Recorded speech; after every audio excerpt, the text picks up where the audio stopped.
Gym culture today is trash. In this video, I'm going to talk about the top 3 reasons why I decided to build my own home gym or garage gym while we watched some of my lifts I did this morning. Today's lifts were a close grip bench with a Swiss bar, chin-ups with the rings. I did some grip, and I did a little bit of a make-your-own preacher curl with dumbbells today, so you'll be seeing that as well. One of my reasons was privacy. I decided to build my own gym because in your own private home gym, you can do whatever you want. You can film yourself. Your tripod's not in the way of anyone. You don't have to worry about others. It's nice to just not have to worry about what other people are doing in your space while you're training really hard. I'm not going to talk about only the positive. I'm going to talk about the negatives of this too. So a lot of people use this time for leisure hour or social time.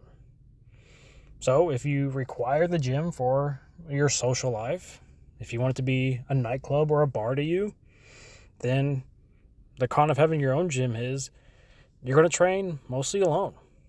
And for some people, that's not going to cut it for their gym time.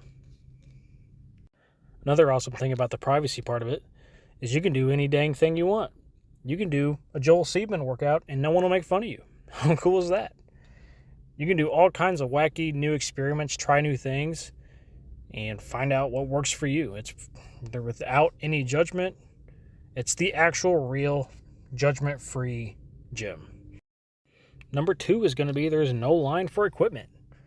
You don't have to wait 15 minutes for the Sarm Goblin kids to get off the bench press while they're benching 155. You don't have to wait for that no longer. Overcrowdedness is a thing of the past. If you suffer from social anxiety, you don't have to worry about it. You just go to the gym on your own time with no one else around, do your own thing, get in and out. You probably save hours a week training in your own gym. This is more on the sanitation side of it, but you don't have to clean up anyone else's sweat. So you don't have to worry about anyone else's byproducts getting on you either. So that's another perk of having no one else in the gym for you. There's no line for equipment, no line to get water. You don't got to bump into anyone. You don't got to knock someone's tripod over and risk a confrontation or a escalation of things. And I guess that leads me to the con of the overcrowdedness. If you're a type of person that likes to people watch, that gets energy from social situations, then maybe a home gym isn't right for you. But it is pretty fun to watch some things go down in the gym, man. Like, it is and can be a freaking cesspool of people that can spark some interesting debates, conversations, sometimes fights to watch. Like, it can be generally fun to be a witness in a gym when those things do happen. And I guess another downside would be that you don't have a consistent spotter all the time. So I'll get into the equipment side here in a second, but you will need a rack with safeties on it. Like, that's just a must if you're training alone and by yourself. Like, safety should be your paramount concern when you're training, and a safety bars on a squat rack are necessary for training heavy with barbells. And rant on that one. My reason number 3 is it's an ever-growing project. For the guys to like to work on stuff and learn new things and do different things, it's learning ways to build and work with what you have. It's a mentality of, I have this, I can do these things, and I'm going to get really good at these things. So if you generally like minimalism and minimalistic training, home gym might be right for you too. You don't need much space to build a fantastic body. This right here, this scene you see here, is pretty much the entirety of my home gym, and I've been training in this for nearly going on 2 years now. It's been amazing, and I don't have much stuff. I have about 600 pounds of plates, three bars, a squat rack, and a sandbag. That's all I really use.